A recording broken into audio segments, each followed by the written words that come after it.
Hola mi gente, MsMalcolmHughes here. Welcome back.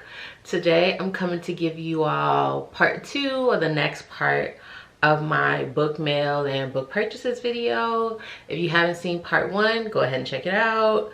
And we're just gonna get into it. Today I'll be telling you all 6 books that I've either recently received from publishing companies or have gone out and purchased with my own money. I'll tell you the title and author and read the description. Let's go ahead and get right into it. First up, we have The Lowlands by Jhumpa Lahiri. And this book is about The Lowland is an engrossing family saga steeped in history. The history of 2 very different brothers bound by tragedy, a fiercely brilliant woman hunted by her past, a country torn apart by revolution, and a love that endures long past death. Moving from the 1960s to the present, and from India to America and across generations, this dazzling novel is Jhumpa Lahiri at the height of her considerable powers. I remember when I was sent the description of this book and I definitely wanted it, so I'm very grateful to have received it in my book mail, and hopefully we'll get to read it soon and share it with all of you. Next up, we have Field of Light and Shadow by David Young. This is a work of poetry. So no description here, but a series of poems. I love poetry, reading a few works of poetry that I'm hoping to review here on the channel soon, and this may soon be one of them. Next up, we have Should America Pay? Slavery and the Raging Debate on Reparations. This has quite a few contributors, so I won't read each one, but hopefully in my review, I will get to share more with all of you. Here's the description. Growing interest in reparations for African Americans has prompted a range of responses, from lawsuits against major corporations and a march in Washington to an anti-reparations ad campaign. As a result, the link between slavery and contemporary race relations is more potent and obvious than ever. Grassroots organizers, lawmakers, and distinguished academics have embraced the idea that reparations should be pursued vigorously in the courts and legislature. But others ask, who should pay?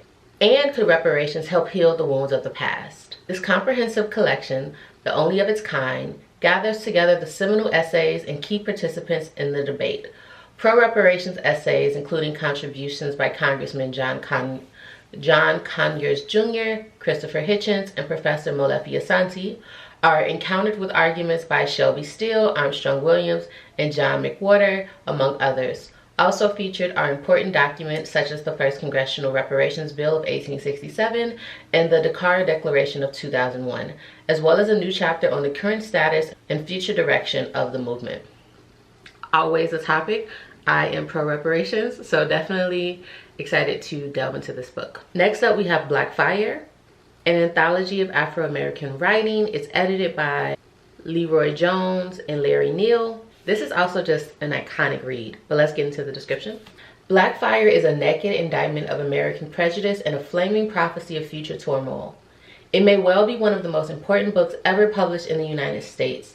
In the essays, poems, short stories, and plays of this collection, over 70 Black writers, among them Stokely Carmichael, Harold Cruz, A.B. Spellman, Sun Ra, Ed Bullins, and the editors themselves, Leroy Jones and Larry Neal, search for a definition of the Black sensibility, the sensibility of a colonized people waking up to the realities of the contemporary world. Most of the contributors are under the age of 35. They're members of the Black Power generation, the Black consciousness generation. Their work is addressed primarily to Black people in the Third World of Africa, Asia, and Latin America, but it must be, of interest to anyone who wants to understand the mood of the Black man in America. This is one, just like I said, an iconic read, legendary, so many great thinkers in this book, so I'm definitely looking forward to cracking it open, learning more, and coming and discussing it here on the channel with all of you.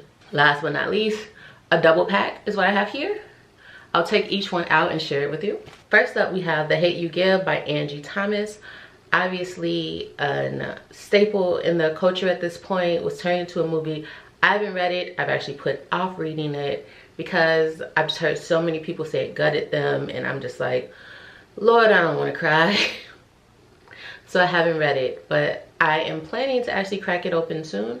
So let's get into the description. 16-year-old Star Carter moves between 2 worlds: the poor Black neighborhood where she lives and the fancy suburban prep school she attends. The uneasy balance between these two worlds is shattered when Star witnesses the fatal shooting of her childhood best friend, Khalil, at the hands of a police officer. Khalil was unarmed. Soon afterward, Khalil's death is a national headline.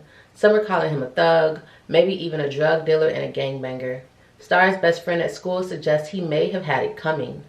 When it becomes clear the police have little interest in investigating the incident, protesters take to the streets and Star's neighborhood becomes a war zone. What everyone wants to know is, what really went down that night? And the only person alive who can answer that is Star. But what Star does, or does not say, could destroy her community. It could also endanger her life. Angie Thomas's searing debut about an ordinary girl in extraordinary circumstances addressed issues of racism and police violence with intelligence, heart, and unflinching honesty. I'm going to read it. I just hope I'm prepared. Next up, we have Concrete Rose by Angie Thomas. Another book that I've heard a lot about, so I'm looking forward to cracking it open in the near future. The description. If there's one thing 17-year-old Maverick Carter knows, it's that a real man takes care of his family. As the son of a former gang legend, Mav does that the only way he knows how, dealing for the King Lords. With this money, he can help his mom, who works 2 jobs while his dad's in prison.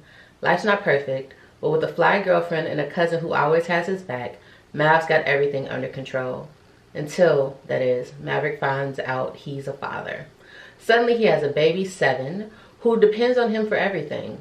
But it's not so easy to sling dope, finish school, and raise a child. So when he's offered the chance to go straight, he takes it. In a world where he's expected to amount to nothing, maybe Mav can prove he's different.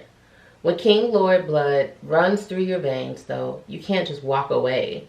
Loyalty, revenge, and responsibility threaten to tear Mav apart, especially after the brutal murder of a loved one. He'll have to figure out for himself what it really means to be a man.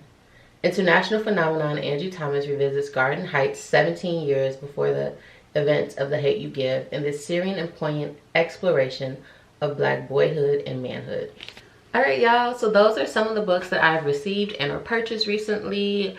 Again, there may be a part 3. I'm always getting books, I'm always buying books, so there's always a ton of books to share with you all. Please let me know below the books that you all are reading. I'm always open to hearing that. That's it for me. Until next time, I'm MsMalcolmHughes, one who believes that books are sometimes better than people. Please remember to give time, to be kind to each other, and to have the best day of your life on purpose. Peace, bravo, adios, ciao.